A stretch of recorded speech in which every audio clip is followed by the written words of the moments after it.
Obrigado. A mais uma noite com Maria. E hoje nosso facilitador, né, nessa compreensão do caminho mariológico é o Padre André Monteiro. O Padre André Monteiro é lá da paróquia Nossa Senhora do Perpétuo Socorro e São José. Ele fez a pós-graduação em Mariologia, então ele é mariólogo verdadeiramente.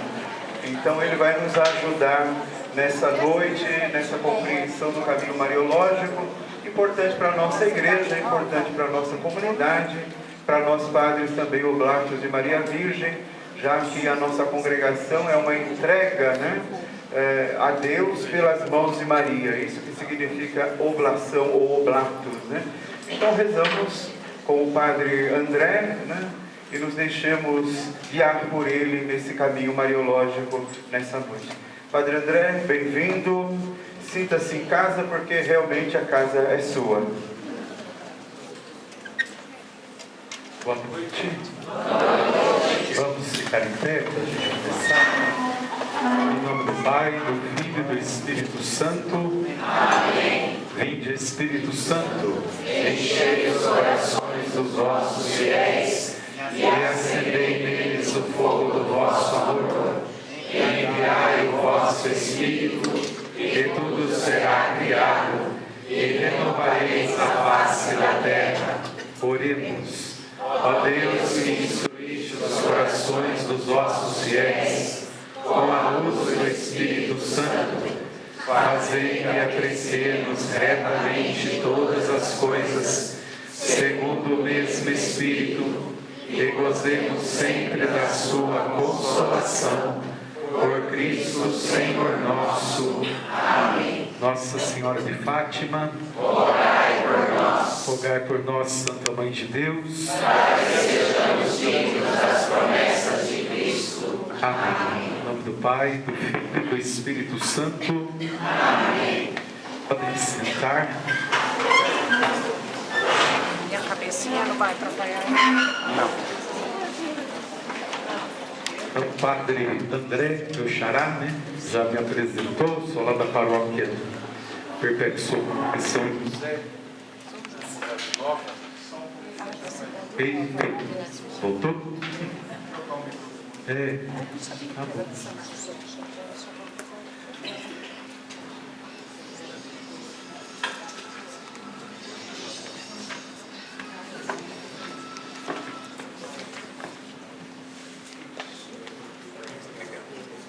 Então, como dizia, eu sou lá da paróquia Perpétuo Socorro em São José, na Cidade Nova, bem perto daqui, né? Aqui na mesma região nossa aqui. E agora com essa mudança de forania aí, nós estamos na mesma forania, né? Então, a gente vai receber mais. Antes eu era da região pastoral 3, então ficava lá Cidade Nova, Colônia, Caxambu, Ivotrucaia. Agora com a forania, nós vamos ficar mais juntos, né? Se Deus quiser, tá bom?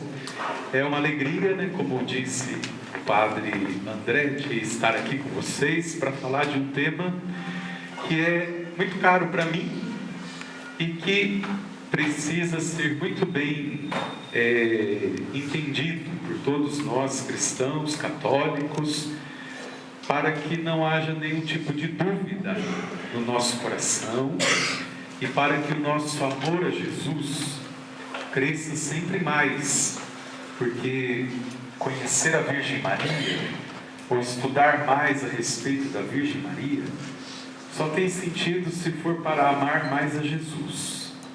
Porque, como ela diz lá no Evangelho de João, no capítulo 2, façam tudo o que ele disser. Então, tudo que nós vamos falar hoje, que vocês já ouviram ontem, né? Começou ontem e ainda tem a semana, a respeito de Nossa Senhora, é para gerar em nós um amor ainda maior, mais verdadeiro, mais sincero a Jesus Cristo e a sua mãe Maria Santíssima. O tema que foi pedido para mim hoje, então, é o culto à Virgem Maria. E dentro desse tema, vou falar também um pouco a respeito das aparições de Nossa Senhora. É um tema gostoso, mas é um tema polêmico, muito polêmico. Tanto falar do culto à Virgem Maria, como falar das aparições de Nossa Senhora. Por quê? Porque nós cristãos católicos, nós como seres humanos, né, como todos os seres humanos, nós somos agimos muito pela emoção, muito pela emoção. E a nossa fé, ela não pode ser uma fé simplesmente emocional, porque senão nós caímos no erro, na heresia. Isso em relação a todas as verdades da fé católica, todas. Se formos viver a fé católica a partir de uma emoção, nós não viveremos a nossa fé católica, porque emoção é como paixão, passa. Hoje eu estou apaixonado, amanhã não estou mais, e passa. Quem vive de emoção são aqueles que vivem correndo atrás de alguma coisa, de alguém, de uma paróquia, de um padre, de um grupo de oração, de uma pastoral, que seja capaz de me emocionar. Quem é católico e de verdade vive a sua fé, não vive correndo atrás de emoções, porque sabe que a emoção faz parte. É claro que nós nos emocionamos com a nossa fé, mas eu não sigo Jesus porque Ele me emociona. Eu sigo Jesus porque Ele é meu Salvador. Apesar de ser quem sou, continua me salvando, continua me elegendo, continua me escolhendo. Não porque Ele é bonzinho, mas porque Ele me ama, me ama. E é por isso que eu sigo Jesus. E isso tem que ficar claro para nós, porque senão, como eu disse, nós saímos correndo aí, como muitos católicos hoje fazem, correndo aí atrás de emoções. São aqueles católicos de cerco de Jericó, já ouviu falar? Tem um cerco aqui, daí depois tem outro cerco ali na colônia, daí tem outro cerco lá na minha paróquia, aí tem um cerco lá de Várzea, aí quando vê, está o ano inteiro correndo atrás de cerco de Jericó. Não tem paróquia, não tem parada. Não tenho nada contra, viu? Também faço lá na minha paróquia. Mas não é para viver de emoções que nós somos chamados, mas para viver com Cristo. Eu me recordo muito quando faço essa introdução, lá do final do capítulo 6 do Evangelho de João. Quando, depois de Jesus dizer, quem não comer da minha carne, quem não beber do meu sangue, não terá parte comigo, muitas pessoas vão embora. E Jesus olha para os 12 e diz para eles assim, vocês também não vão? Se é muito difícil, né? Essa palavra é muito dura. Vocês não vão embora? Pode ir embora. E aí Pedro faz a profissão de fé mais bonita para mim na Sagrada Escritura. A quem iremos, Senhor? A quem iremos? Se só Tu tens palavras de vida eterna, a quem iremos? É fácil? Não. É muito difícil. Mas para onde nós vamos? Então quem não tem uma fé madura não sabe para onde vai. Pedro sabia. Para onde eu vou? Não vou para lugar nenhum, eu vou ficar aqui, porque é difícil te ouvir, é difícil viver o que o Senhor me pede, mas onde mais eu serei salvo? A não ser aqui. Então é aqui que eu vou ficar. Em relação à Virgem Maria, ao culto à Nossa Senhora, nós precisamos ter a mesma perspectiva. Nós cremos com a igreja, com a igreja. E por isso nós precisamos saber o que a igreja nos ensina para crer com a igreja e, como disse, amar mais a Jesus. Falei que é um tema um pouco espinhoso, por quê? Porque tem muita gente que fala muita coisa a respeito de Nossa Senhora, mas fala a partir da emoção, daquilo que acha que Nossa Senhora é. Mas nunca estudou, nunca leu, nunca viu. É a minha paróquia. Alguém que esqueceu de desativar o alarme. Estão entrando na igreja. Então, nunca estudou, nunca leu, nunca foi atrás, mas vive de momento de emoção. Então, quando escuta algo que vai contra aquilo que me emociona, aí eu arrumo briga. Só que na maioria das vezes, o que está sendo ensinado por aí é contrário àquilo que a igreja nos ensina a respeito de Nossa Senhora. Nós temos que ser bem francos entre nós aqui, bater no peito e fazer o meia-culpa, que de verdade, muitas vezes, por causa das nossas emoções, nós colocamos Maria num lugar onde ela não está. Não está. Nós amamos Nossa Senhora e o nosso amor, por não ser um amor racional, mas um amor passional, de paixão, que passa, colocamos Maria onde ela não está. E aí, quando os protestantes nos acusam de idolatrar Maria, a gente fica bravo. Só que, muitas vezes, eles têm razão. E vou explicar para nós um pouco hoje por que disso, tá bom? Então, primeiro de tudo, quero perguntar uma coisa para vocês. Quem é Nossa Senhora para você? As irmãs e o padre, por favor, não respondam, né? Mas quem é Nossa Senhora para você? Quem que você acha que é Nossa Senhora? Mãe de Jesus. Mãe de Jesus. Sua mãe. Mãe de Deus. Quem mais? Um exemplo de mulher. Intercessora, nossa companheira. Quem mais? Amiga fiel. Quem mais? Escolhida. Primeira discípula. Mais alguma coisa? Rainha do céu. Rainha do céu. Eu vou falar disso aí. Cooperadora da nossa salvação. Calma aí. Quem acreditou no que Deus disse. Uma mulher de fé. Se ela aceitou, é porque ela acreditou. Uma mulher de fé. Podemos resumir assim. E eu quero ter fé. Ter fé como ela. Eu também. Eu também preciso muito. O que mais? Daí já é uma questão mais teológica, né? Mas é segunda Eva. Primeiro sacrário. Primeiro sacrário. O que mais?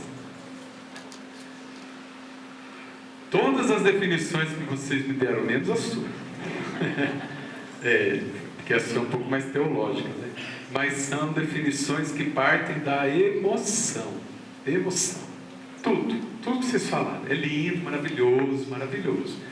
Mas parte de uma devoção, de um amor à Virgem Maria, né? Não vou entrar nessa seara, porque senão nós não vai fugir do nosso propósito hoje. Então, primeiro de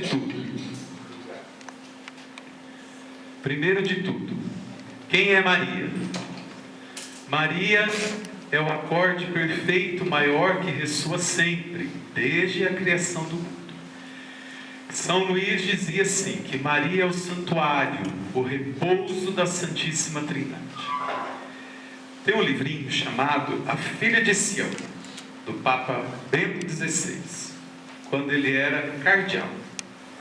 O Joseph Ratzinger chama A Filha de Sião. É um livrinho, deve ter umas 25, 30 páginas, no máximo, se tiver. Nesse livro, o Papa, o então cardeal, vai falar a respeito disso daqui. Que na Virgem Maria, na pessoa de Nossa Senhora, especialmente no capítulo 1, versículo 26 em diante do Evangelho de Lucas, nós vemos que o ato da anunciação ou da encarnação do Verbo no capítulo 1 de Lucas é um ato trinitário. Não é um ato isolado do Espírito Santo. É um ato trinitário. Porque nós vemos lá a ação de Deus Pai, Filho e Espírito Santo. Então, Maria, começa por aqui, é o repouso, o lugar ou se nós quisermos falar de modo bonito, a gente pode falar em hebraico, falar assim, a Shekinah, né? Maria é a tenda, lugar onde Deus fez a sua morada, o seu repouso.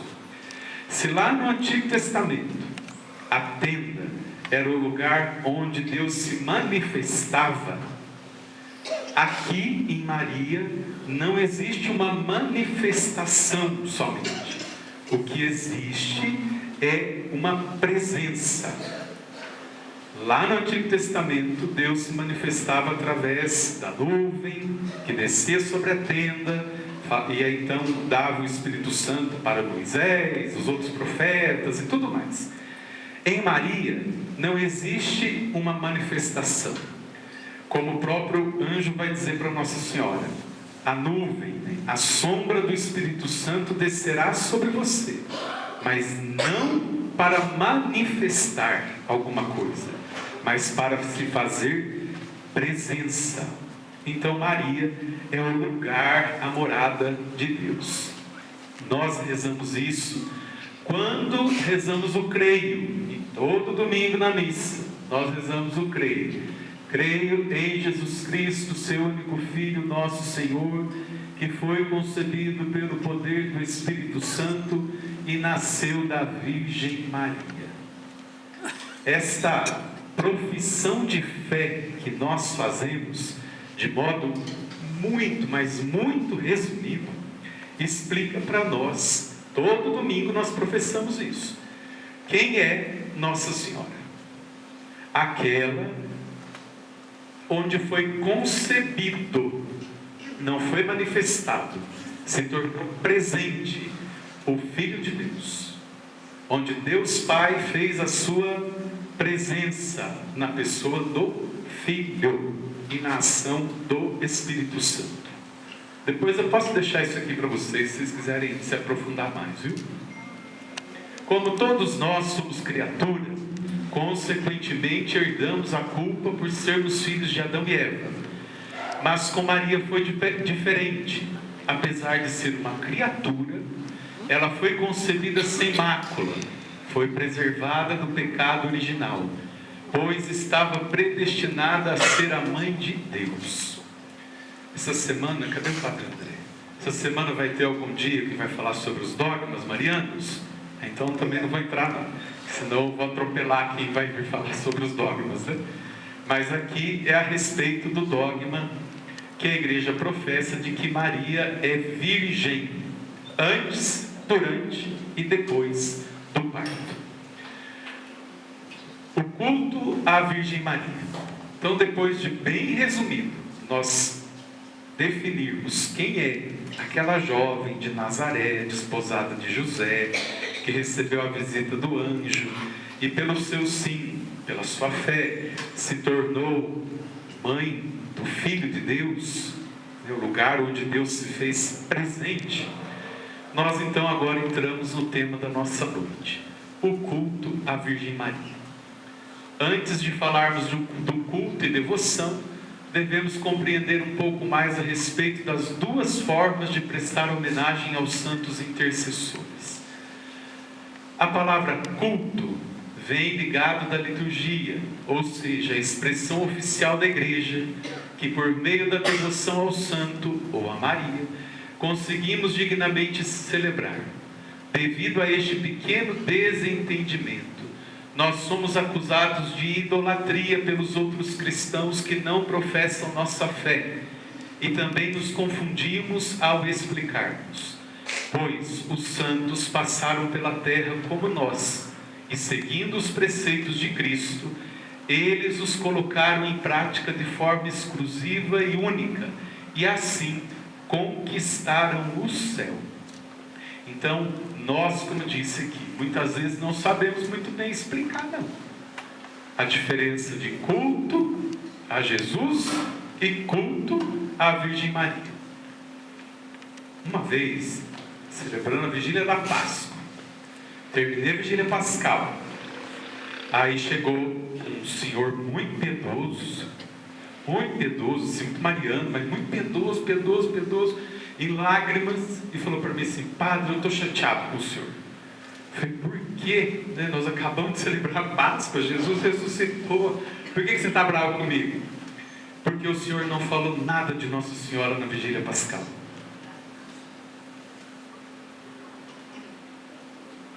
Aí eu olhei para ele e falei assim, e onde que entra Nossa Senhora na vigília pascal? O que eu ia falar de Nossa Senhora na vigília pascal? Quem ressuscitou? Jesus. A festa de quem? Nós celebramos a vitória de quem sobre a morte? Jesus. Bravo, chorando, que ia confessar porque estava bravo comigo, porque na vigília pascal eu não falei de Nossa Senhora. Para vocês verem o nível que nós católicos temos em relação ao conhecimento da Virgem Maria. Achamos como aquele senhor que, nossa, porque o padre não falou de Nossa Senhora na missa, então o padre não gosta de Nossa Senhora, o padre não ama Nossa Senhora, o padre detesta, o padre virou crente, o padre é protestante, o padre é isso, o padre é aquilo, porque não falou de Nossa Senhora na missa. Nós vamos falar daqui a pouquinho, mas na missa, no culto da missa, onde está Nossa Senhora? Onde é mencionado Nossa Senhora? Não, no Cristo, na profissão de fé, mas na liturgia eucarística, só. A não ser que seja uma missa própria de Nossa Senhora, aí sim. Mas se não, não. Entendeu? É o lugar onde ela está. Minha professora, na pós-graduação, dizia assim, que se ela imaginava Nossa Senhora, se Nossa Senhora estivesse na igreja, por exemplo, na hora da missa, onde Nossa Senhora estaria? Se ela estivesse na igreja, assim, na hora da missa, começou a missa, está Nossa Senhora junto lá, onde ela ia estar? Na Assembleia, sentada no primeiro banco. Sentada no primeiro banco. E aí a minha professora dizia assim, que ela também era hostiária, ela falou assim, eu acho que Nossa Senhora ia estar de hostiária, cuidando de tudo, arrumando tudo, arrumando as alfaias, arrumando o pão, arrumando tudo, porque era o seu filho que ia aparecer, mas ela é que ia arrumar tudo. É assim que a igreja entende Nossa Senhora. E nós precisamos, e aí eu peço para vocês que já me perdoem, tá? Não quero magoar ninguém, nada disso. Mas para a gente hoje fazer um exercício mais com a razão e deixar um pouco a emoção de lado, para eu não gerar no coração de vocês a raiva que eu gerei no coração daquele homem lá na vigília pascal. Tá bom? Em relação à mediação de Cristo junto dos santos e de Maria, para os protestantes, a única mediação de Cristo é exclusiva. Somente Cristo e mais nenhuma pessoa. Ninguém. Para nós católicos, a mediação de Cristo é inclusiva. Inclui os santos, os mártires, os confessores, os beatos, os veneráveis, os anjos e tudo mais. Se a gente não entende isso, nós, como disse aqui, a gente se confunde quando vai conversar com um protestante. Porque para ele, você já viu muito, né? O que vale para o protestante? O que está na Bíblia. Não está na Bíblia, não vale. Mas essa é uma afirmação falsa, porque a própria Bíblia já contradiz isso, né? Mas nós não estamos aqui para discutir com o protestante. Então, para nós católicos, a mediação de Cristo é única, sim. Só há um caminho que nos leva ao Pai. E Ele mesmo nos disse, lá no capítulo 14 do Evangelho de João: eu sou o caminho, eu sou a verdade, eu sou a vida. Mas para nós católicos, os santos, os mártires, todos aqueles que, como eu disse aqui, conquistaram pela sua vida heróica, pela prática das virtudes, por tudo mais, conquistaram o céu, podem também rezar por nós. Não podem nos salvar. O que os protestantes nos acusam é de que nós cremos que somos salvos pela Virgem Maria. Isso não é verdade. Não é verdade. Nossa Senhora não salva ninguém. Ninguém. Nossa Senhora, assim como os santos, e daí é o que nós acreditamos, intercede, né? Reza por mim, por você, junto a Jesus. Certo? Vamos para frente, senão eu vou ficar aqui até meia-noite. Não somente desta forma, mas para ser santo há várias etapas, como nós já sabemos, né? Na oração eucarística, os santos são citados, devido estarem intercedendo por nós sem cessar diante de Deus, fazendo-se assim modelos de santidade para nós. Devido a isso, é que o culto dos santos é totalmente diferente da adoração aos deuses que os povos pagãos faziam. A igreja não permite fazer idolatria ou adoração a ídolos. O que se é permitido é a veneração das imagens dos santos e da Virgem Maria, pois eles são os meios de comunicação e os meios de intercessão, e não de fim, como deuses pagãos. Já afirmavam os doutores da igreja, como São Jerônimo, Santo Hilário, São Cirilo, a respeito da intercessão dos santos por nós junto a Deus. Comemoramos os que adormeceram no Senhor antes de nós, patriarcas, profetas, apóstolos, mártires, para que Deus, por sua intercessão e orações, se digne receber as nossas. Vamos fazer uma distinção aqui entre veneração e adoração. A adoração, ela é um culto que tem um fim na própria pessoa. Então, eu adoro a Deus Pai, Filho e Espírito Santo. Ponto. O fim de toda a nossa liturgia, ou de todo o nosso culto que prestamos a Deus, é um só: parar em Jesus, em Cristo. Pronto. Pronto.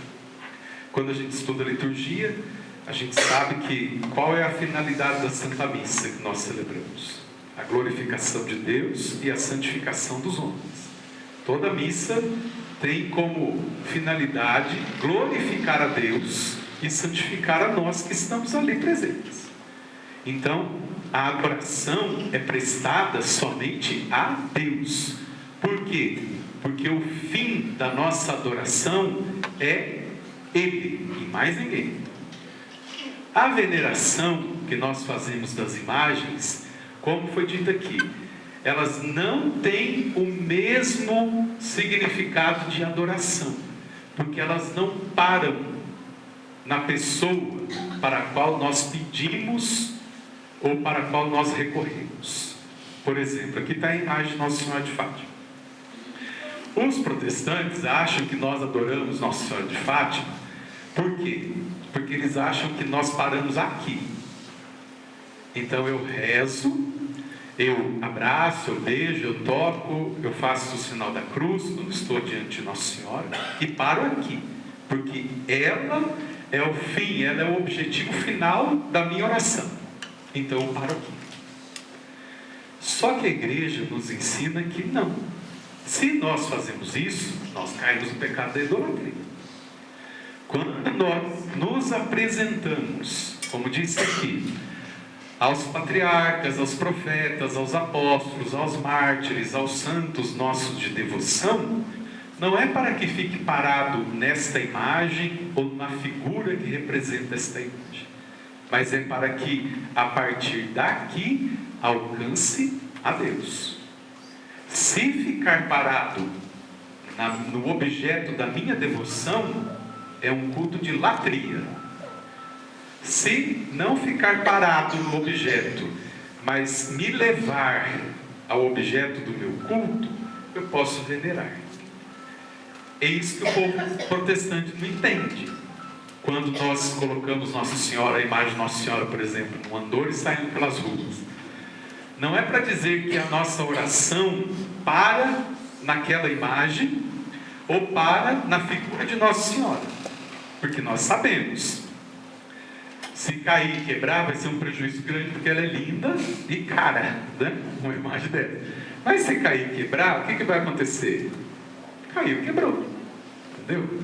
Aí joga fora, né? Não tem o que fazer. É um gesso. É um objeto, não tem o que fazer. Só que, para eles, nós temos aquele objeto como o objetivo final, o objeto final da minha oração. A veneração que a igreja nos pede em relação a Maria e aos santos é outra. Ela não é o objeto final da minha oração, mas ela me ajuda a chegar lá. Então eu olho para Nossa Senhora, como a senhora falou. Eu queria ter um pouquinho da fé de Nossa Senhora, eu também queria. Então eu olho para a imagem de Nossa Senhora e o que eu desejo olhando para a imagem de Nossa Senhora? Que eu ame a Jesus, que eu ame a Deus, que eu tenha a mesma prontidão que ela teve de dizer: sim, eis-me aqui. Falando um pouquinho, não vou entrar agora, mas depois do intervalo, mas falando das devoções. Por que existem tantas Nossas Senhoras? Tantas imagens de Nossa Senhora? É que o protestante também vai questionar a gente, né? Se é uma só, por que tem um monte? Por que tem um monte? E aí, nós, por exemplo, amanhã é de Nossa Senhora de Fátima, então eu vou usar o exemplo de Fátima. Quando a igreja aprovou a aparição de Nossa Senhora lá em Fátima, o que a nossa devoção a Nossa Senhora de Fátima deve fazer em nós? Qual foi o pedido de Nossa Senhora em Fátima? Reze o rosário todos os dias, porque senão a coisa vai ficar feia, né? Resumindo, reze. A mão do meu filho está pesando. Reze o rosário. Reze o rosário. Reze o rosário. Se eu sou devoto de Nossa Senhora de Fátima e não rezo o rosário, como vai dizer São Luís, eu sou um falso devoto. Por quê? Porque eu não aprendi com a minha devoção a chegar a Deus, porque ela não parou nela. A devoção, a aparição de Nossa Senhora em Fátima, toda a aparição em Fátima foi para fazer com que, por meio das crianças, o mundo fosse consagrado a Jesus. O mundo voltasse o seu coração para Jesus. Então, se eu digo que sou devoto de Nossa Senhora de Fátima, mas tenho preguiça de rezar o terço todo dia, como que eu posso ser um bom devoto de Nossa Senhora de Fátima? Não dá. Porque ela me leva, por meio do que ela ensinou, do que ela pediu, do que a imagem dela representa, a aparição dela ensina para a igreja, que eu preciso rezar mais. Preciso rezar mais. Mas depois eu vou falar mais disso. Vamos para frente. O culto mariano caminha junto com a devoção, que na sua essência é uma prática devocional de piedade popular, onde a religiosidade é o carro-chefe, ou seja, a maneira de celebrar vem de acordo com a linguagem do povo. Vocês viram lá o Papa visitando a África? Eu fiquei apaixonado por aquela imagem de Nossa Senhora da África lá. Que coisa linda! Vocês chegaram a ver? Procura lá para vocês verem. Que imagem linda, linda, linda, linda. É uma mulher negra, bem negra, com uma criança nas costas, né? Uma criança assim, nas costas. Bem negra. Sim, ela está amarrada assim, não sei como é que chama aqueles coisas que eles fazem, mas está amarrada nas costas assim. O menino Jesus está amarrado aqui. Igual as mulheres da África carregam as crianças, sabe? Olha como é lindo. Depois vocês dão uma pesquisada aí, vocês vão ver. Isso é piedade popular, é devoção popular, que vai de acordo com a linguagem do povo, do jeito que nós vivemos. Aqui a paróquia de vocês tem uma piedade popular que é própria da paróquia. Não é a paróquia mariana? Não é a paróquia onde estão os oblatos? Não é a paróquia onde tem a devoção a Nossa Senhora das Graças? Entendeu? Então é uma forma de piedade popular, de viver aqui a devoção à medalha de Nossa Senhora, de conhecer mais a devoção a Santa Catarina Laboré, como é que chama? Não sei como é que fala, mas de se inteirar mais um pouco dessa piedade popular para viver bem com a paróquia. Porque a devoção paroquial aqui é uma devoção que brota de uma aparição de Nossa Senhora. Uma aparição de Nossa Senhora. Assim como lá na minha paróquia. O Papa Paulo VI, na Marialis Cultus, de 1974, já sinalizava preocupação sobre o culto de Maria dentro da liturgia. E tais preceitos que teriam que ser analisados somente aconteceram depois da constituição do Sacrosanto Concílio do Vaticano II. Ontem o padre Donizete, que falou sobre a Sacrosanto Concílio, e falou do capítulo 8 da Sacrosanto Concílio.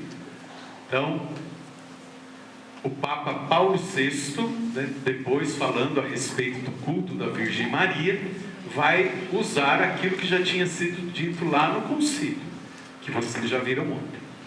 Como observamos na liturgia que a partir do concílio de Éfeso, o culto do povo a Maria cresceu admiravelmente na veneração, no amor, na invocação, na imitação, segundo as suas proféticas palavras: todas as gerações me proclamarão bem-aventurada, porque realizou em mim grandes coisas aquele que é poderoso. Sendo assim, a igreja sempre olhou com cuidado e com zelo para as coisas a respeito de Nossa Senhora, sejam elas na liturgia, na piedade popular, nas aparições ou quais forem. No caso da liturgia, Maria, que cumpre um papel em uma missão providencial na história da salvação, por meio do seu ministério maternal para com Cristo e por consequência para conosco. A restauração do ano litúrgico e do calendário universal trouxe consigo a supressão de várias memórias da Virgem Maria e a reorientação de algumas solenidades e festas. Essa transformação, à primeira vista, poderia dar a aparência de um empobrecimento da presença da Virgem Maria no ano litúrgico. Na realidade, não foi isso que aconteceu. Houve sim um enriquecimento da memória mariana por meio do conteúdo e da qualidade dos novos textos. Antes da reforma litúrgica, existiam várias missas durante o ano a respeito de Nossa Senhora, para Nossa Senhora. Com a reforma do Papa Paulo VI, a partir da Sacrosanto Concílio, o culto, o ano litúrgico, melhor dizendo, foi restaurado. E aquilo que era uma memória, que não era uma memória universal, vamos dizer assim, mas era próprio de um povo, foi deixado de lado. Por exemplo, amanhã é solenidade no Brasil? Não. É festa no Brasil? Não. É memória no Brasil? Não. Nós temos obrigação de celebrar Nossa Senhora de Fátima amanhã? Não. Nem. Por quê? Porque é uma devoção própria de Portugal, não é nossa. Não é nossa. Nossa Senhora Aparecida. Se o padre não rezasse amanhã Nossa Senhora de Fátima, o que ia acontecer? Se o padre amanhã não fizesse a missa de Nossa Senhora de Fátima, o que ia acontecer? O bispo ia receber uma carta, O padre não gosta de Nossa Senhora no dia da solenidade de Nossa Senhora de Fátima. Não é nem memória obrigatória, nem memória facultativa no Brasil. Você não precisa rezar. Eu vou rezar lá pelo motivo, vocês já sabem, Mas se eu não rezasse, eu estaria cometendo um pecado? Não, nenhum. Um pecado litúrgico? Nenhum. Entendeu? Porque não é obrigatório. E assim foi.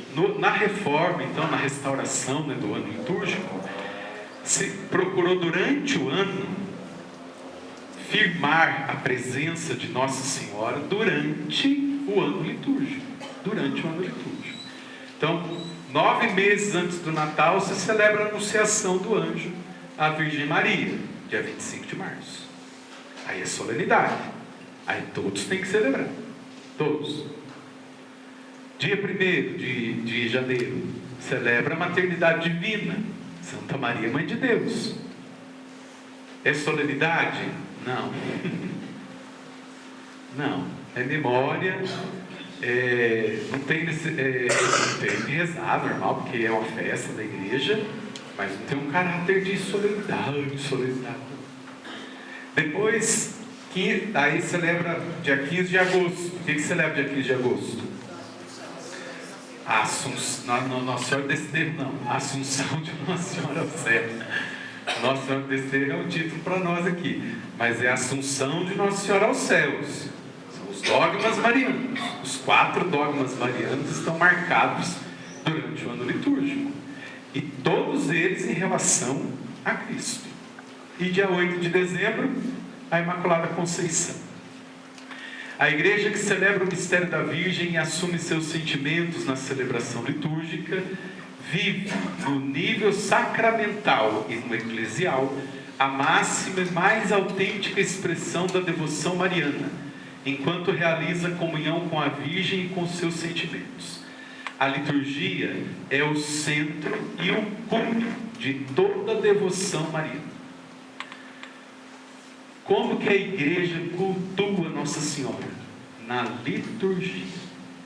Na liturgia. A liturgia é o lugar onde a devoção à Virgem Maria tem uma expressão autêntica. Na missa. Na missa. E não é algo espetacular, como a gente fica imaginando, não. É na missa.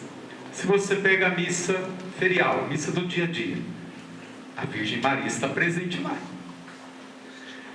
Se você pega as missas próprias de Nossa Senhora, aí você vai ter os textos próprios para esta missa. Mas a igreja cultua Nossa Senhora dentro da liturgia, sem tirar o Cristo, né? Porque o Cristo é o centro da liturgia. Mas só se pode falar de Nossa Senhora se for em relação a Jesus. Só. Se não for em relação a Jesus, nós estamos caindo no pecado da idolatria.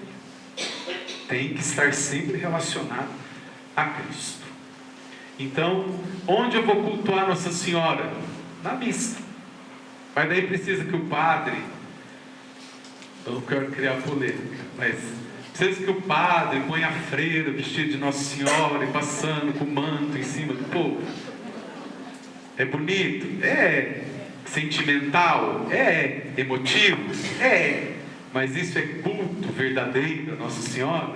Não tem necessidade disso. Entendeu? E aí, não sei o padre André, mas eu de vez em quando escuto, mas o outro padre lá faz e é tão bonito.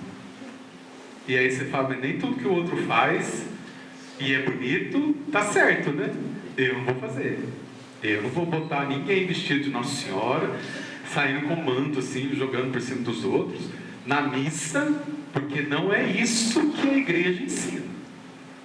Quando ela fala que a liturgia é o centro e o cume da devoção mariana, não é para ficar colocando elementos na missa para falar que aquela missa é uma missa de Nossa Senhora. Porque a presença de Nossa Senhora já está ali, dentro da liturgia, na oração própria da igreja. Se nós não percebemos isso, desculpa, mas aí nós precisamos estudar a liturgia, estudar a missa, parte por parte, principalmente a oração eucarística, para entender um pouco mais aquilo que nós celebramos, certo? Não estou falando que é errado fazer, viu? É bonito? É. Se um dia o padre André quiser fazer aí, não tem problema nenhum. O povo chora, o povo chora, o povo fica emocionado e tudo. É lindo fazer isso. Só que se você não tomar o cuidado de fazer com que as pessoas entendam o que está acontecendo, nós mesmos, viu? Aí é culpa nossa mesmo, dos padres. Nós mesmos infantilizamos o povo. E aí nós começamos a fazer aquilo que agrada o povo, não aquilo que é da igreja, aquilo que eu tenho que fazer. Então o povo quer que põe Nossa Senhora, a gente põe. O povo quer que põe, não sei o que, põe. Né? O povo... Como que a gente pode viver isso aqui? Por exemplo, dia de Nossa Senhora do Carmo. A igreja tem uma missa própria, festa. Então, naquele dia, o padre pode abençoar os escapulários, distribuir os escapulários. Dia de Nossa Senhora das Graças. O padre pode rezar, distribuir a medalha de Nossa Senhora das Graças. Não tem problema nenhum. Precisa muita invencionice para falar de Nossa Senhora? Não.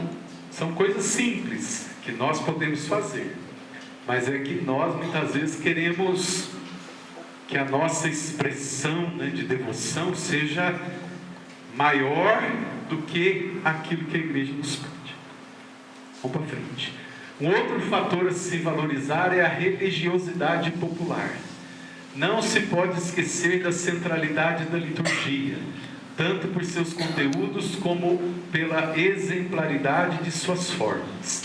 As tradicionais celebrações da piedade popular mariana, especialmente se pensarmos no mês de maio, de tradição popular, ou no mês de dezembro, estão mais relacionadas com a tradição litúrgica, nos motivando a buscar uma relação mais próxima com as celebrações litúrgicas. Na memória e veneração de Maria, convergem motivos teológicos legítimos. A cooperação de Maria na obra salvífica, como humilde serva do desígnio do Pai. Também a exemplaridade para a igreja, que deve inspirar-se em seus sentimentos no exercício do culto. A alegria de contemplar em Maria o fruto mais excelso da redenção, que é Jesus Cristo. A piedade popular, ou a religiosidade popular, como está aqui, é aquelas expressões que nós temos em relação à nossa devoção a Nossa Senhora. As procissões, os terços nas casas, as novenas, trezenas e tudo mais que a gente faz. Nós moramos numa cidade grande, né? Jundiaí já não é mais uma cidadezinha, né? Então é mais difícil nós vermos essas tradições assim.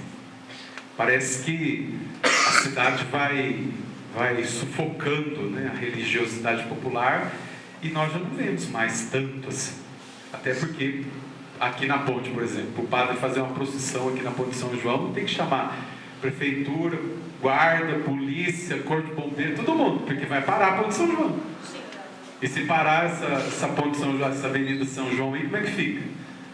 Para tudo. Então é complicado fazer essas coisas.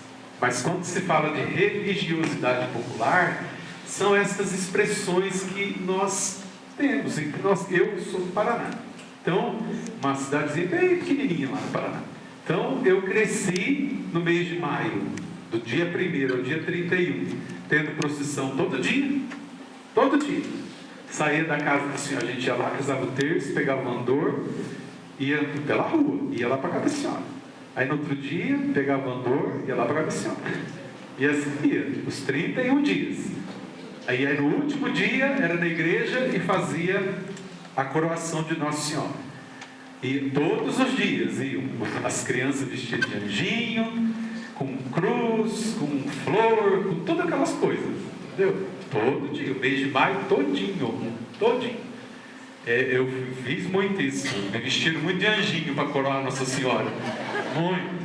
Minha mãe tem as fotos lá, vestida de anjinho para coroar Nossa Senhora, eu, meus irmãos, todas as crianças do bairro ali, todo mundo junto, e era uma expressão de piedade popular. Piedade popular. Hoje nem lá não se faz mais isso. Nem lá.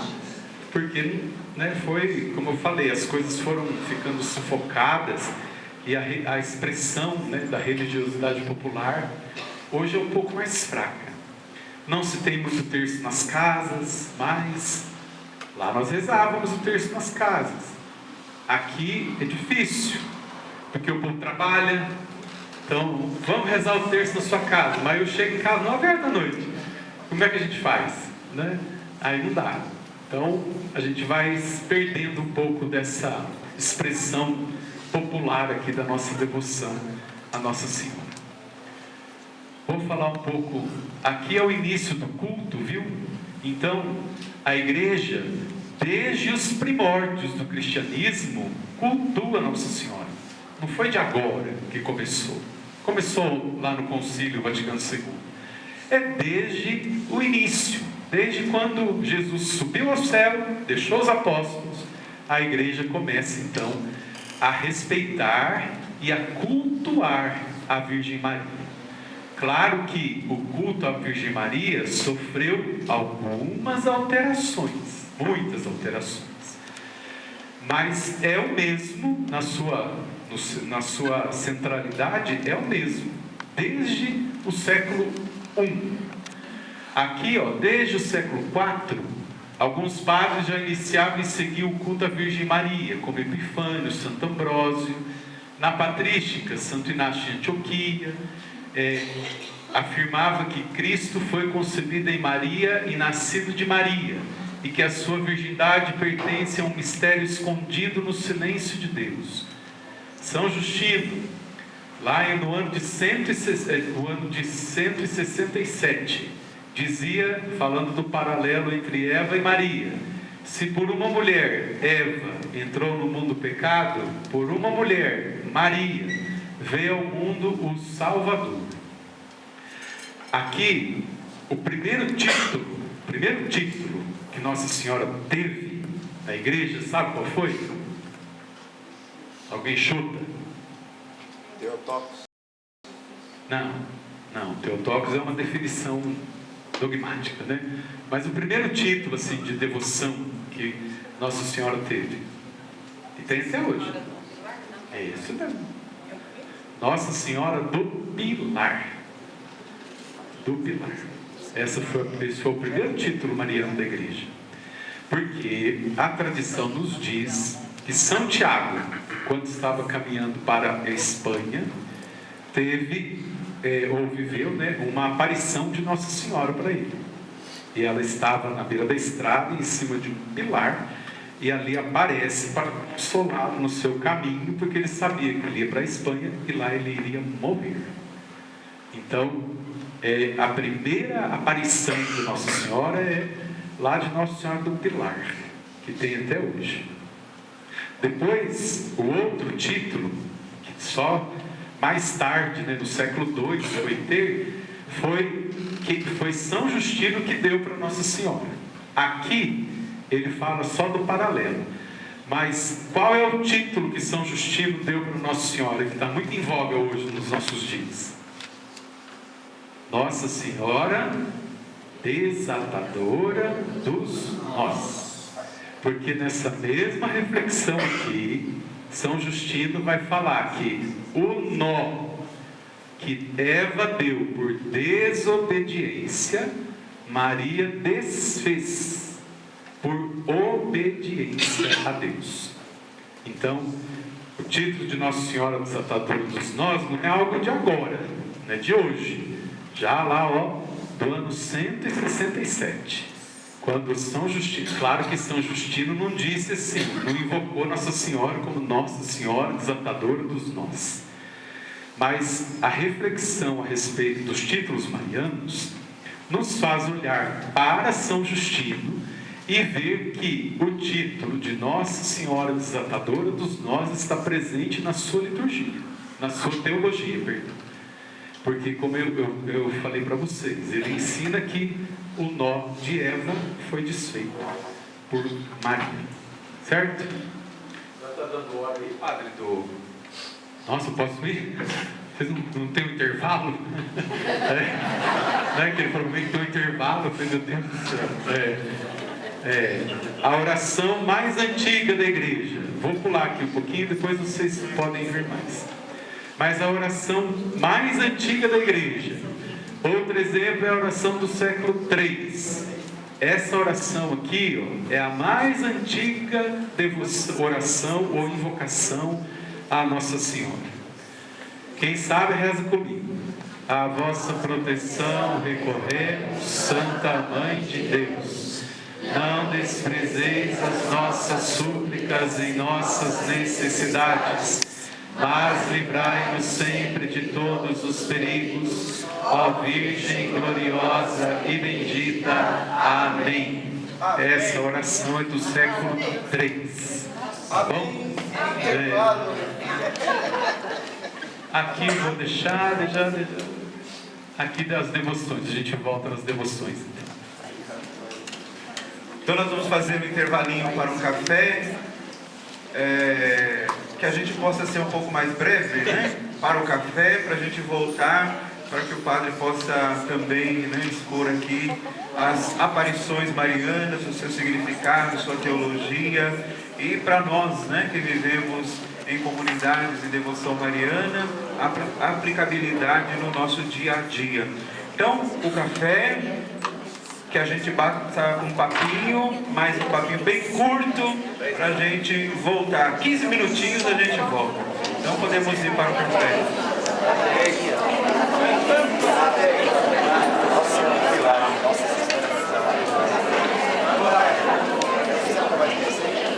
Minha fé, e por filho me adotou.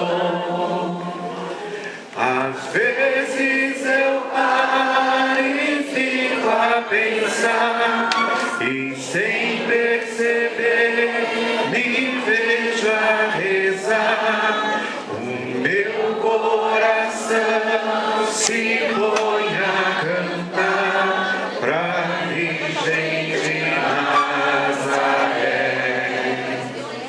Menina que Deus amou e escolheu pra Mãe de Jesus, o Filho de Deus, Maria que o povo inteiro elegeu, Senhora e Mãe do céu. Todos juntos.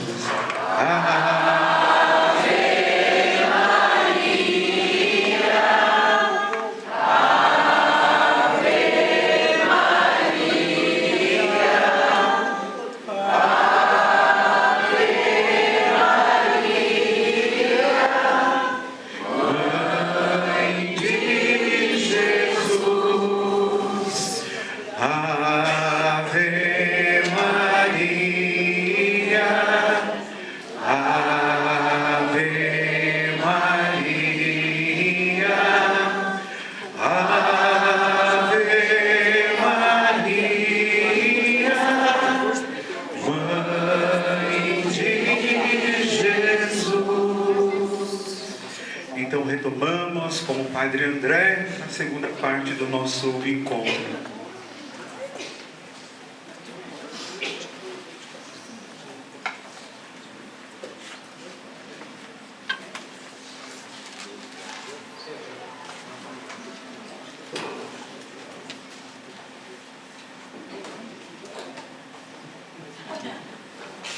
Calma aí, quem vai? Vai. Está quase lá. Aí. Então agora nós vamos, eu falei do culto, né, Nossa Senhora. As devoções marianas são inúmeras, cada uma tem a sua devoção própria, mas uma devoção que é muito pedida nas aparições de Nossa Senhora e pelo magistério da Igreja, e tem um caráter até mais teológico, é a devoção do Santo Rosário. Acho que vocês todos conhecem bem, né? O Rosário, rezam com Frei Gilson também. Quando eu acordo eu rezo, né? Essa quaresma acho que eu não rezei uns 3 dias só, o resto eu rezei tudo. Não teve dia que eu não consegui. Teve dia que eu acordei e já estava na sabugainha. Então aí não deu certo. Mas é um mais conhecido de todos nós. Até o Papa João Paulo II dedicou uma encíclica só para o Rosário. E depois as novenas que nós fazemos. Hoje, falando ainda da devoção, a novena a Nossa Senhora tem perdido um pouco o seu caráter de piedade popular, de religiosidade popular, e tem se transformado em missa. Por exemplo, vamos fazer a novena de Nossa Senhora das Graças, que é aqui da paróquia de vocês. 9 dias, 9 padres vêm, reza a missa, no final faz a oração Nossa Senhora das Graças, acabou. Certo? Só que a novena, a Nossa Senhora das Graças, não é isso. Então, hoje parece que as novenas e tudo mais tem sido deixado um pouco de lado, né? Um pouco de lado. Nós lá na paróquia, nós temos toda semana a novena de Nossa Senhora do Perpétuo Socorro, a novena perpétua do Perpétuo Socorro. Então nós rezamos lá toda semana e reza conforme está na novena. Segue o que está na novena do Perpétuo Socorro, porque senão a gente descaracteriza a novena. É igual agora tem um monte de paróquia vai começar a fazer a novena do Divino. O que é a novena do Divino? 9 dias de missa, no final faz uma oração lá do Espírito Santo. Pronto. Mas a novena do Divino Espírito Santo não é isso. Então tem se descaracterizado um pouco essa questão das novenas. Como eu falei, né, não sou tão velho assim não, né? Eu tenho 43 anos, mas lá no Paraná, a gente, quando tinha as novenas, até porque não tinha padre ia uma vez, 2 vezes por ano, né?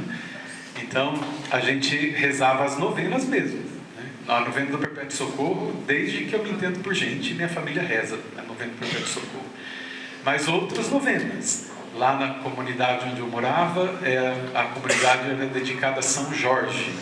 Então fazia novena de São Jorge, tudo bonitinho, mas não era missa, nem culto, nem nada dessas coisas não. Não tinha distribuição da Eucaristia, não tinha nada.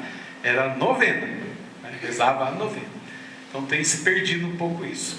Mas essas são as formas de devoção que aí nós temos na igreja, e hoje surgem cada vez mais modos, né, de fazer as novenas e as devoções a Nossa Senhora, certo? Mas agora eu vou falar das aparições da Virgem Maria, que é outro tema um pouco também espinhoso, porque causa uma certa comoção, né? Como disse o Papa Francisco, né? Nossa Senhora não é alguém que fica sentado atrás de uma mesa despachando mensagem todo dia para o mundo inteiro. Então, esse negócio de hoje, está muito em voga isso. Todo mundo vê Nossa Senhora, todo mundo escuta Nossa Senhora, todo mundo fala com Nossa Senhora, e todo mundo tem uma mensagem de Nossa Senhora para dar. Se a gente olhar a Nossa Senhora de Fátima, dos 3, um só escutava, o outro só falava, e era só uma que escutava e falava. O resto, não. Só uma. Não eram os 3 que escutavam e falavam com Nossa Senhora. Era só a Lúcia. Só a Lúcia. Os outros 2 não tinham essa graça de ouvir e falar com Nossa Senhora. Era só a Lúcia. Jacinta também falava, né? Mas o Francisco, lembra que ela falou para o Francisco? Ele tem que rezar muito para ir para o céu. Tem que rezar muito, muitos terços para ir para o céu. Então, diante disso, eu julgo que é um tema muito importante, porque nós muitas vezes não temos muita clareza do que é uma aparição e como discernir as coisas, principalmente no tempo da internet que nós estamos aí. Tem muita gente na internet falando abobrinha, e tem muito católico indo atrás dessas pessoas, porque acham que essas pessoas são santas, porque fala de Nossa Senhora, é aquela coisa, né? Qual o problema de eu ir lá no Espiritismo? Lá eles rezam Pai Nosso, falam de Deus. Tem um monte de católico que sai da missa e vai para o centro espírita, porque lá reza Pai Nosso, reza Maria, tem Nossa Senhora, tem São Jorge, tem São Benedito, tem um monte de santo lá, eles lêem a Bíblia, eles fazem caridade, eles rezam, começa com oração, termina com oração, reza Ave Maria, reza Pai Nosso, reza Ave Rainha, faz tudo. Então, e aí se a gente não tem o discernimento, pensa assim, falou de Deus, tudo é válido. Mesma coisa em relação a Nossa Senhora. Falou de Nossa Senhora, tudo é válido. E tem coisa que Nossa Senhora nunca falou. e tem coisa que Nossa Senhora nunca falaria. Nunca.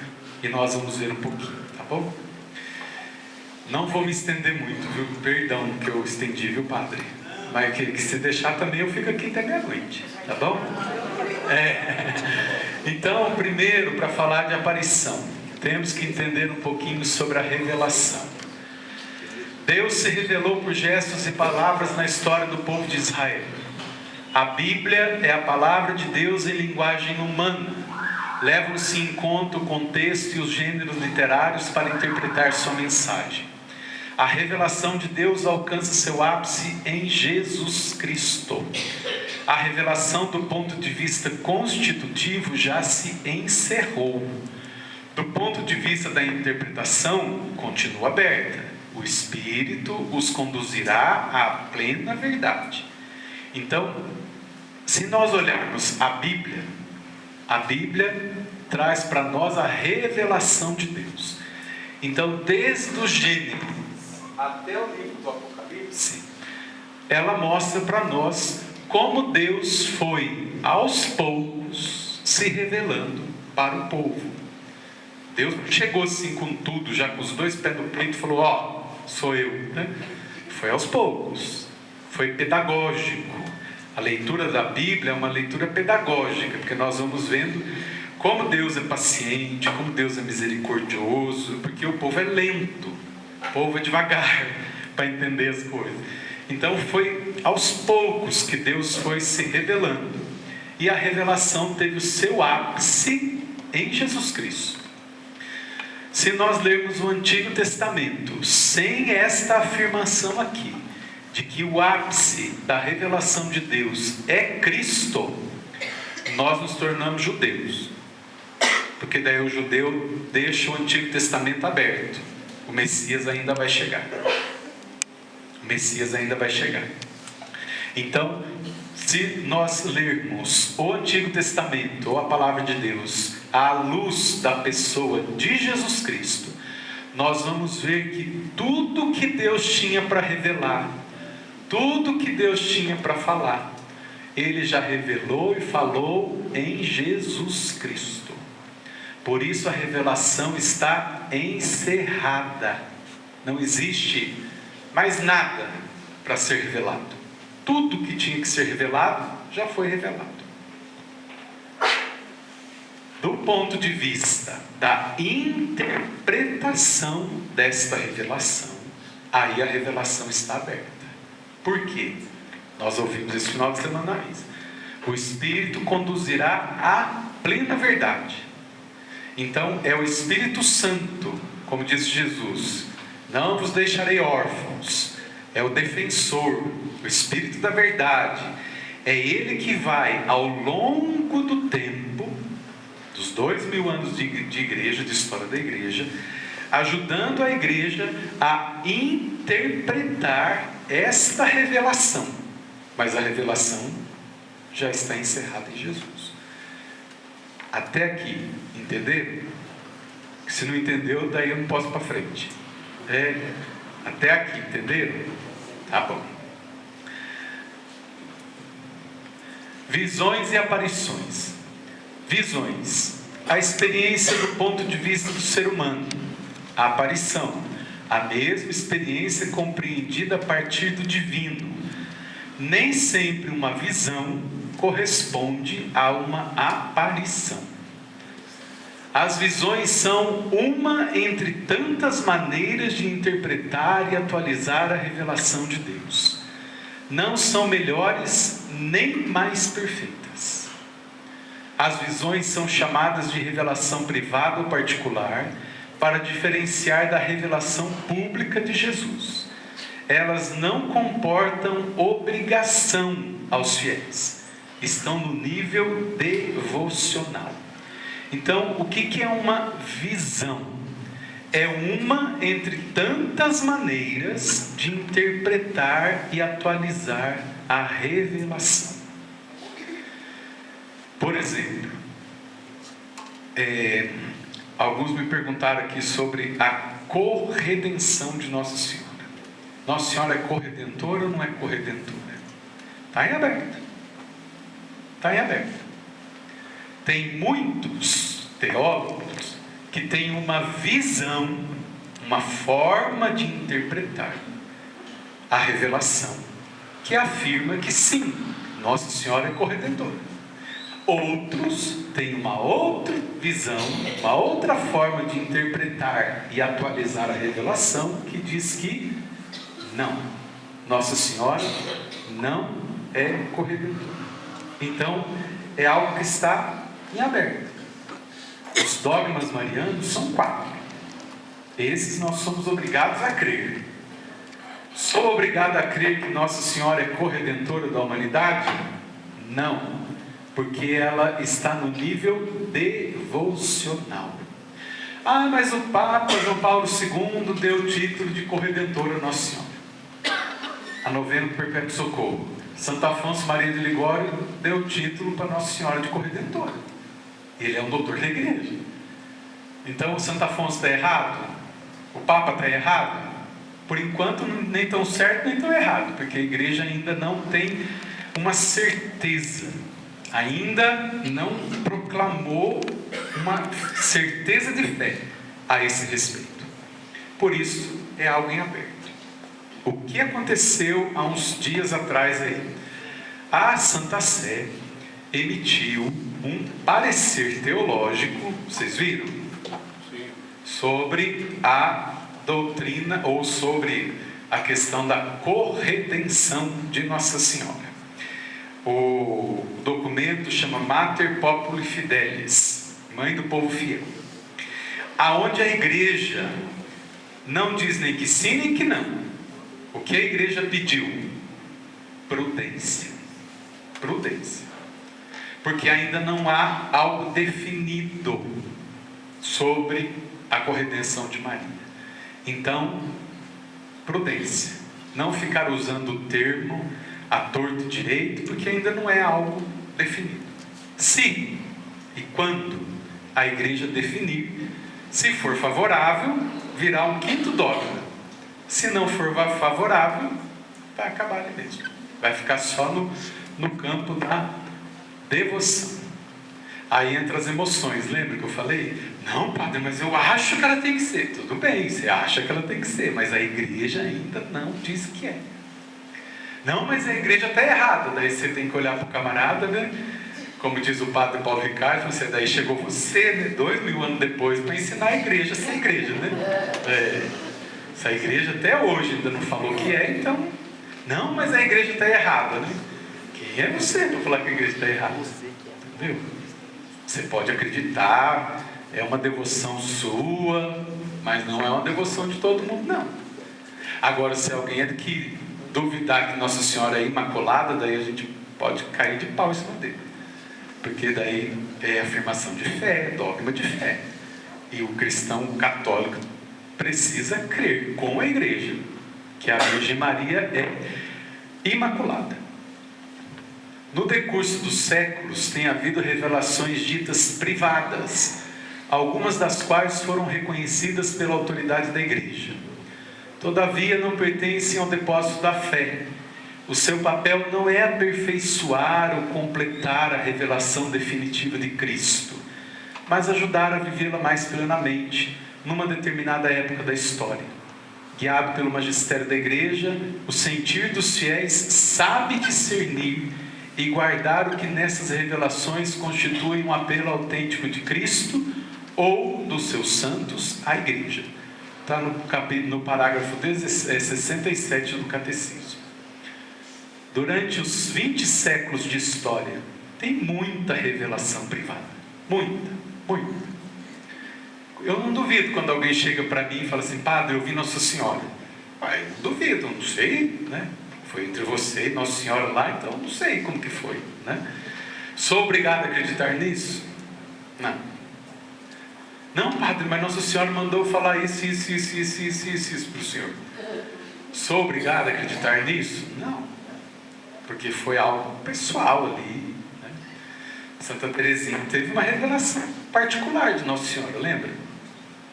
Qual foi a aparição de Nossa Senhora para Santa Teresinha? Nossa Senhora do Sorriso. Quando ela aparece para Santa Teresinha lá, Santa Teresinha está agonizante aos pés da cama e a Nossa Senhora aparece sorrindo para ela. Virou dogma de fé? Não. Virou devoção? Para algumas pessoas, sim. Mas é algo que eu preciso crer? Não. É algo bonito? Se você lê a biografia de Santa Teresinha, é lindo. Mas está no campo devocional, das revelações privadas, tá bom? Pode acontecer? Pode.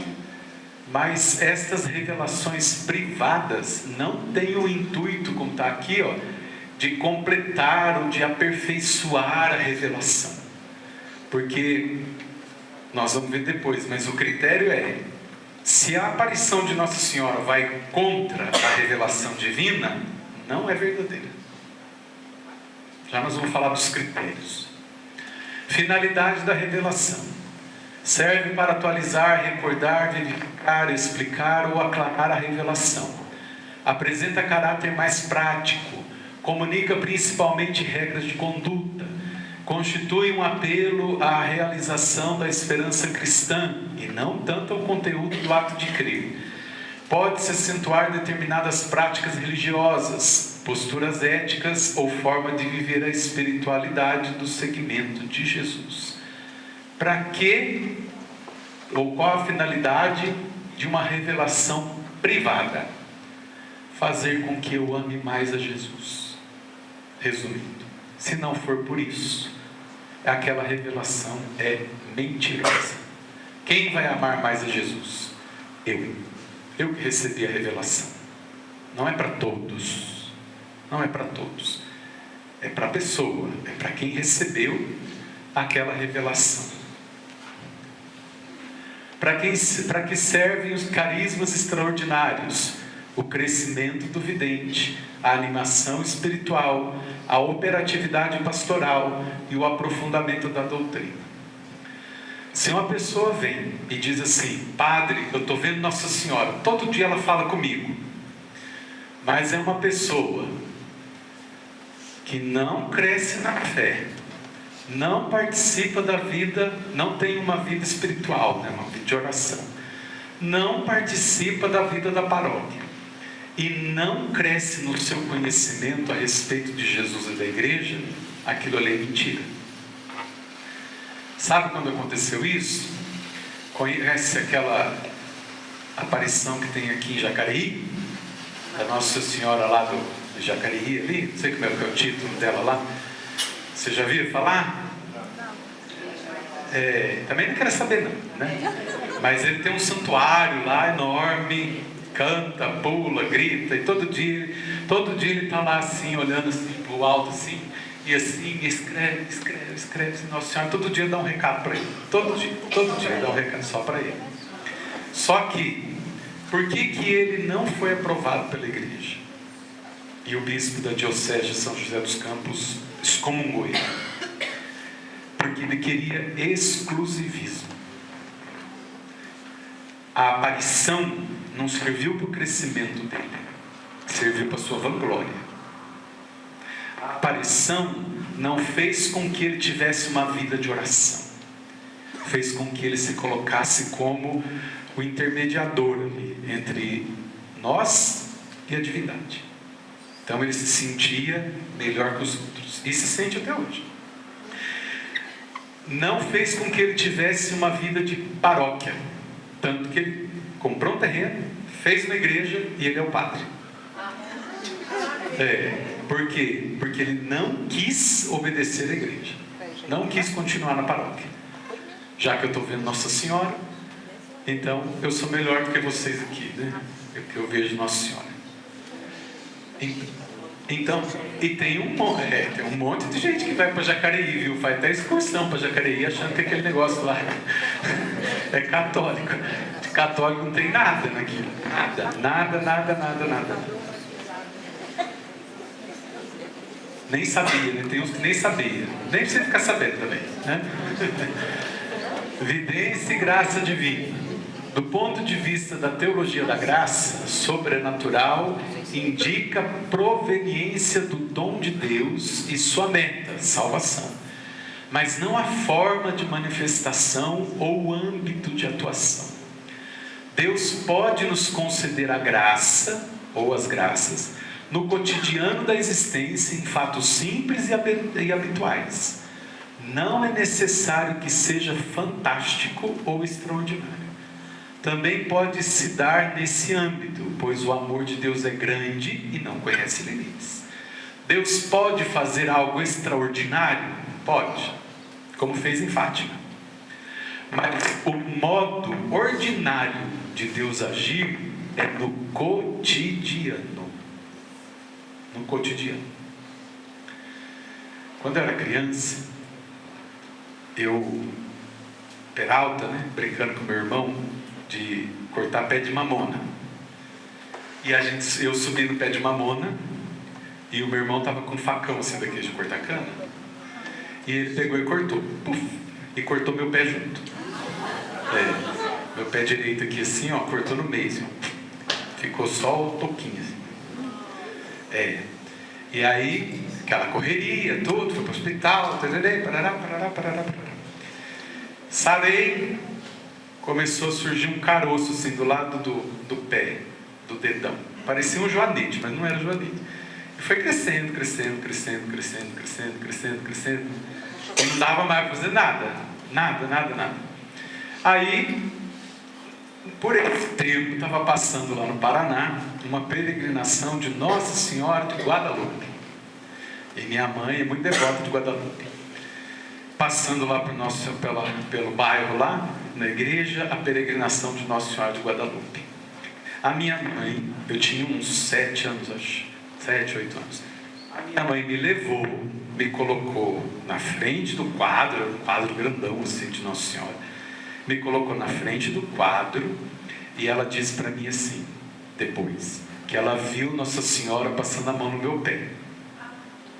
Eu nunca mais tive nada, sarou tudo, nunca mais tive nada.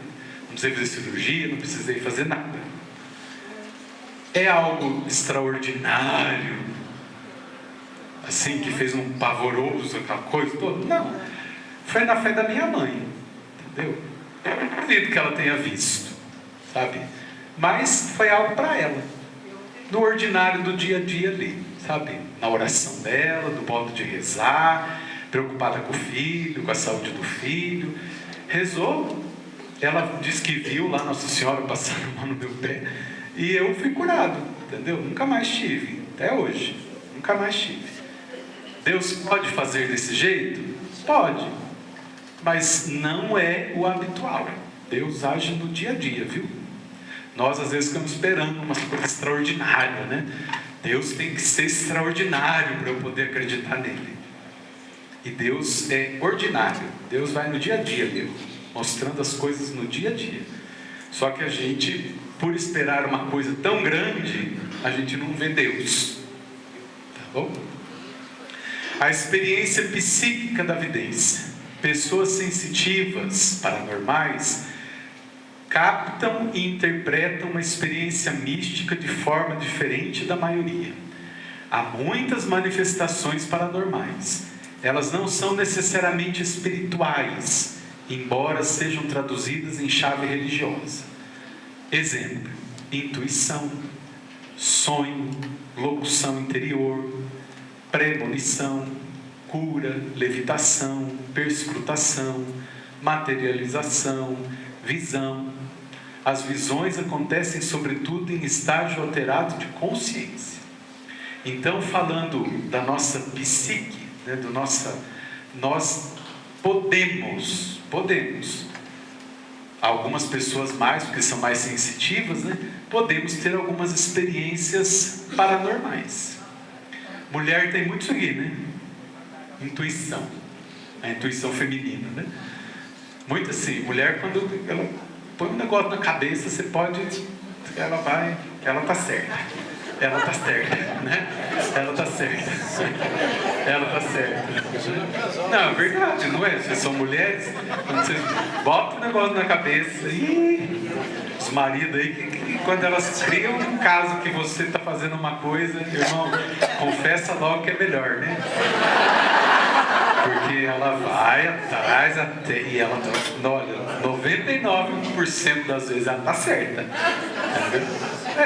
Pode acontecer? Pode. Nós podemos fazer isso. Todos esses exemplos aqui, nós podemos fazer? Podemos, se estivermos num estágio alterado de consciência. Quem usa droga, por exemplo, droga forte. Quem usa droga, ele está num estágio alterado de consciência. Então, quem usa droga, vê certas coisas. Vocês já conviveram com gente drogada? Que ele vê um cachorro, ele vê um boi dentro de casa, entendeu? Ele vê, e ele está vendo. Por quê? Porque ele está com a sua consciência alterada. E isso pode acontecer também em relação à fé. Tá bom? Nós podemos, num estágio de consciência, né, alterada, a gente também pode achar que está vendo coisa. Como tem gente que olha para o altar e aí o padre está lá com o Santíssimo Sacramento no ostensório, daí olha para o ostensório e fala, nossa, eu estou vendo o rosto de Jesus lá, né? E aí você vai ver, não tem nada daquilo, né? É só o reflexo do vidro, né? Da custódia ali que mostrou. Pode acontecer. E gente que jura de pé junto que viu, né? Está num estágio alterado da sua consciência, ou seja, não está muito certo das ideias, como a gente diz. Vamos para frente. A evidência humana. Toda experiência mística é simultaneamente imediata, Deus se comunica, imediata, passa pelos condicionamentos humanos. Os condicionamentos possibilitam e interditam o conteúdo da experiência religiosa. O conteúdo e a mensagem de visões, aparições, sofrem a influência da condição psíquica da pessoa, da origem familiar e da cultura onde ela está inserida. Os videntes são sustentados por um grupo de pessoas que também condicionam a mensagem e a prática religiosa do movimento. Por exemplo, as aparições de Medjugorje. Elas são aprovadas pela igreja? Não. Nem sim, nem não. A igreja não tem uma palavra sobre Medjugorje. Sabe por quê? Por causa disso aqui, ó. O condicionamento físico e psíquico da vidente. Não se tem uma clareza se aquela mulher que vê Nossa Senhora Miriam, né, que vê Nossa Senhora em Guadalupe, se ela está no estado pleno da sua consciência. Não se tem essa certeza. E por causa disso, a igreja não aprova. Porque ela pode usar de coisas que são dela para colocar na boca de Nossa Senhora.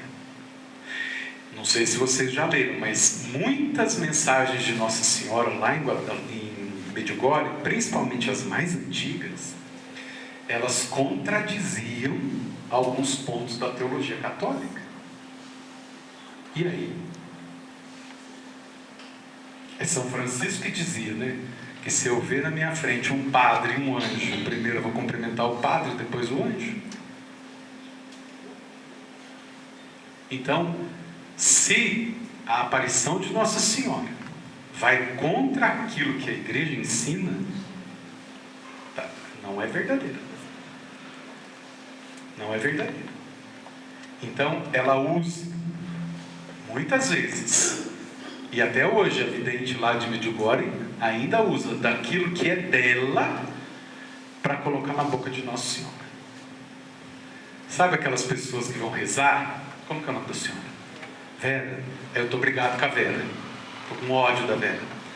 Aí nós vamos lá no grupo de oração e começa a rezar assim: Senhor, que tem um irmão aqui que está com raiva. Se eu pudesse, nossa, se ela pudesse, ela ia pegar, ela ia bater, ela ia falar, ela ia xingar. Ai, Jesus, e começa a falar, rezar, entendeu? Mas a partir do que ela está sentindo, não do que Deus está falando. Grupo de oração acontece muito isso. Fica um silêncio, daí começa. O que Deus está me falando isso. Os servos que conhecem os servos do grupo de oração já sabem que é mentira. Porque é da pessoa. É ela que está falando. Está usando um momento de oração para dar uma indireta em alguém. E aí ela acha que a coordenação está errada. Daí chega lá na reunião dos servos do grupo de oração, ela fala, Deus está me falando que aqui dentro tem um espírito de desunião. Deus não está falando nada não. Você que não tem coragem de ir lá e falar para ela o que você tem que falar, né? É esse tipo de condicionamento que o vidente pode ter, viu? Nas mensagens. Condicionamentos em alguns movimentos aparicionistas reforçam o devocionismo mariano, não a centralidade de Jesus. A pessoa é tão devota de Nossa Senhora que tira Jesus do centro. Aí aquela aparição não é verdadeira. Fátima. Quantas vezes Nossa Senhora disse assim: não voltem os seus corações para Jesus, mas se voltem para mim? Nenhuma. Todas as vezes ela disse: convertam-se, mudem de vida, rezem para não ir para o inferno, muda. Sofre influência do milenarismo e do temor apocalíptico. Vertente pentecostal, experiência imediata de Deus centrada nos sentidos e no extraordinário. Aqui é quando a pessoa usa das devoções para falar do Apocalipse, sabe? Aqui acontece muito, vou falar dessa vertente pentecostal aqui que eu conheço mais, que é a renovação carismática, né? Acontece muito isso aqui na renovação carismática. É uma experiência imediata centrada no sentido e no extraordinário. Então, por exemplo, eu fui de grupo de oração, fui coordenador de grupo de oração, fui formador de grupo de oração, tudo antes de ir para o seminário. Então, conheço bem a renovação. Então a gente está lá rezando. Terminou de fazer a oração do Espírito Santo, começa aquele monte de gente a rezar em línguas. Todo aquele povo tem o dom de línguas? Não. Porque o próprio São Paulo fala que nem todos rezam em línguas. Então, todos têm o dom de línguas? Não. Mas porque a pessoa quer muito, condiciona muito a sua experiência ao dom de línguas, então ela centra tudo isso naquilo. E aí você começa a falar assim: mas você não reza em línguas ainda? Então você não tem o Espírito Santo. Aí condiciona o Espírito Santo a oração em línguas. Aí condiciona as coisas. Isso acontece muito aqui, viu? Na renovação carismática. Reafirma o catolicismo contra as outras igrejas e religiões. Baixo senso profético, interpretação social da realidade histórica. Um exemplo de mensagem com forte condicionamento devocional. Estamos falando de Nossa Senhora, né? De Fátima. Chegamos à cova da Iria e começamos a rezar um terço. Pouco depois, vimos o reflexo de luz e a seguir Nossa Senhora sobre a azinheira. Continuem a rezar o terço para alcançarem o fim da guerra. Em outubro virá também Nosso Senhor, Nossa Senhora das Dores e do Carmo, São José com o Menino Jesus para abençoarem o mundo. Está nas memórias da irmã Lúcia. É uma mensagem de condicionamento devocional. Nossa Senhora disse isso daqui certinho para Lúcia? Não. Quem que é devoto? Porque aqui tem uma contradição. É Nossa Senhora falando que vai vir a Nossa Senhora das Dores e a Nossa Senhora do Carmo. Como se fosse Nossa Senhora diferente, né? Essa aqui é uma devoção da Lúcia, da Lúcia. Ela queria ver a Nossa Senhora do Carmo e ela queria ver a Nossa Senhora das Dores. Então ela condicionou a devoção, entendeu? Aquilo que era próprio dela. Isso daqui é mentira? Claro que não, gente, é verdade. Nossa Senhora apareceu, pediu para rezar o terço, para alcançar o fim da guerra, falou que em outubro viria. Só que daí Lúcia já aumentou um pouquinho. Ela vem, mas também vem Jesus, vem Nossa Senhora das Dores, vem Nossa Senhora do Carmo, vem São José, vem, entendeu? Vem isso, vem aquilo, vem aquilo. Porque era a devoção dela. Entendeu? Então, Jesus, Nossa Senhora falou com a irmã Lúcia? Falou. Fez o pedido? Fez. Mas ela deu uma aumentadinha, né? Quem conta um conto aumenta um ponto. Critérios de autenticidade. Primeiro, equilíbrio mental do vidente. Se a pessoa não é emocionalmente equilibrada, não tem uma consciência firme, reta, já para por ali. Sabe os doidinhos? Vou falar no português, né? Sabe os doidos? Tem os doidos em todo lugar, né? Então, tem os doidos na igreja também. Que vem a Nossa Senhora, que vem não sei o que, vem não sei o que, vem não sei o que. Então tem que ter o equilíbrio mental do vidente. Tem que ver se ele está em boa condição mental. Porque às vezes não está. Honestidade do vidente do seu grupo. Lembra que eu falei da desonestidade ali de Jacareí? Então, a qualidade da mensagem de acordo com o Evangelho e a igreja. Se a mensagem de Nossa Senhora não está de acordo com o Evangelho e nem de acordo com a igreja, é mentira. Se ela chegar e falar assim, olha, não é Jesus que salva, sou eu. Pode, tá errado. Se ela chegar e disser assim, os padres, eles não são tão necessários assim para a igreja não. Os leigos podem fazer tudo o que quiser. Está errado. Então, a qualidade da mensagem vai ser analisada. E os frutos? Melhoria na vida cristã e prováveis sinais extraordinários. Os milagres e as coisas todas que acontecem. Processo canônico. Surge o fenômeno.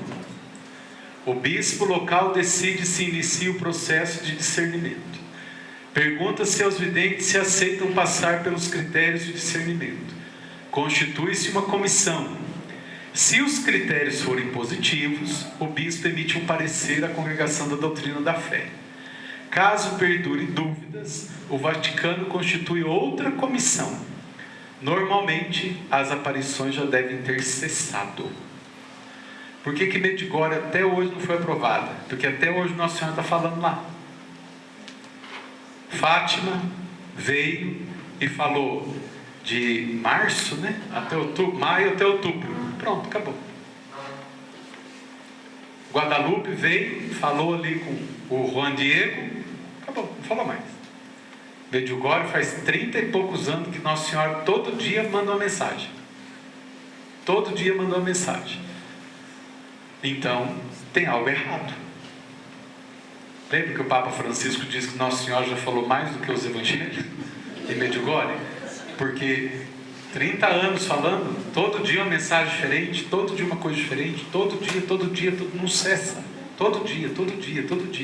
E Medjugorje tem uma mensagem. Posições possíveis do bispo. Não se pronunciar ainda, pois não há clareza. Não aprovação, quando há sérios equívocos nas mensagens, desonestidade do vidente ou desequilíbrio psicológico, mesmo que acompanhados de conversões e curas. Declaração de que o fenômeno não há nada contrário à fé, mas falta alguma coisa. E a aprovação. O bispo, antes dele aprovar, ele vai fazer tudo isso aqui. Não vai se pronunciar, vai esperar um pouco, vai dar um tempo para as coisas acontecerem. E depois vai começar a analisar a desonestidade e o psicológico dos videntes. Isso aqui é importante. Mesmo que acompanhados de conversões e curas. Deus pode curar? Pode. A fé é nossa. Então, se uma irmã dali chegar lá amanhã e falar assim, eu estou vendo, Nossa Senhora está falando comigo aqui na gruta, aqui, entendeu? E você for lá e rezar e for curada, pode acontecer um milagre. Significa que aquela aparição é verdadeira? Pode ser que não. Em que consiste o reconhecimento? Palavra da igreja, por meio do bispo. da Conferência Episcopal e da Congregação para a Doutrina da Fé. Depois que o fenômeno é digno de fé humana, quem acolhe a mensagem dos videntes não está errado. Maria pode ser venerada com o nome dado pelos videntes. Pode ser construído um santuário. Não se afirma que Maria apareceu lá, nem se obriga os fiéis a seguirem a mensagem dos videntes. Então, a igreja diz assim, olha, não tem nada que desaprove. Se quiser a devoção, pode ter a devoção. Sou obrigado a ir em Fátima? Não. E sou obrigado a rezar para Nossa Senhora de Fátima? Não. Sou obrigado a acreditar que Nossa Senhora apareceu em Fátima? Não. Sou obrigado a acreditar que Santa Catarina viu Nossa Senhora? Não. Entendeu? Não. A igreja o que disse? Não tem nada que desabone. Então, pode-se construir, pode-se dar o nome da aparição, da veneração de Nossa Senhora, mas não é uma obrigação dos fiéis aceitarem aquela aparição ou aceitarem aquela devoção nova. O que é obrigação nossa? Acreditar que Maria é mãe de Deus, que Maria é virgem, Maria é imaculada e Maria foi assunta ao céu. Essa é a nossa obrigação. O restante é devoção. E aí nós podemos crer ou não. Tá bom? Não é para sair brigando com todo mundo, tá? Como eu sempre falo quando dou aula de Mariologia, a gente estuda, mas não é para você ficar por aí caçando herege, né? Falando assim, você está errado, né? Não sei o quê. Não é para vocês fazerem isso não, por favor. Hein? É para a gente aprender e crescer mais na fé, tá bom? Muito obrigado. Desculpa, tá? Que foi um pouco mais, né? Eu me alonguei. Se deixasse, eu ficaria aqui mais um bom tempo ainda falando de Nossa Senhora, né? Que é muito bom falar de Nossa Senhora. Mas espero ter ajudado um pouco vocês a crescerem mais, tá bom? No conhecimento de Nossa Senhora e no amor a Jesus, tá bom?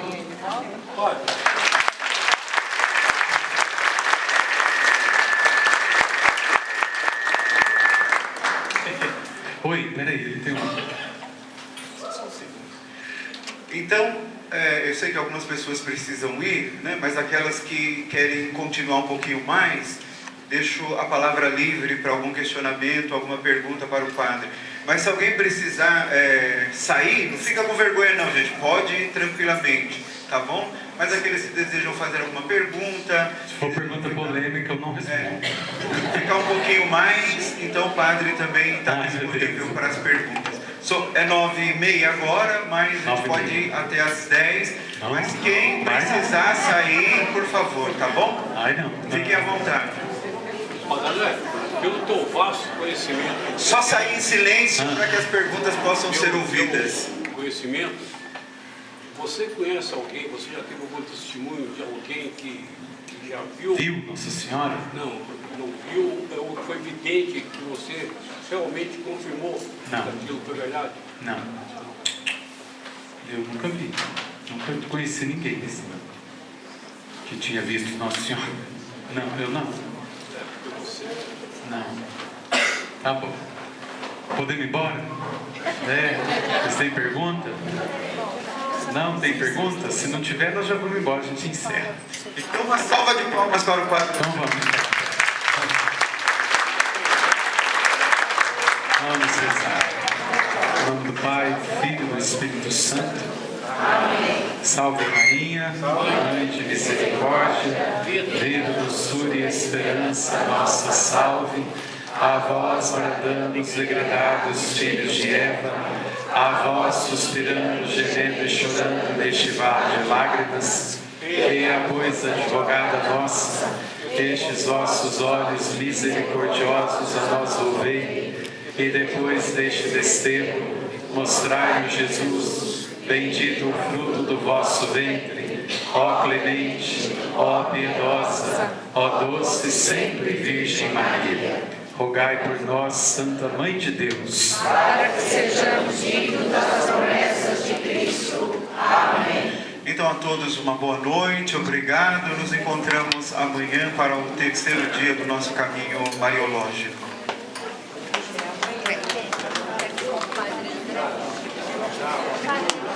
Esse aí. Wesley, médico suspeito que você tem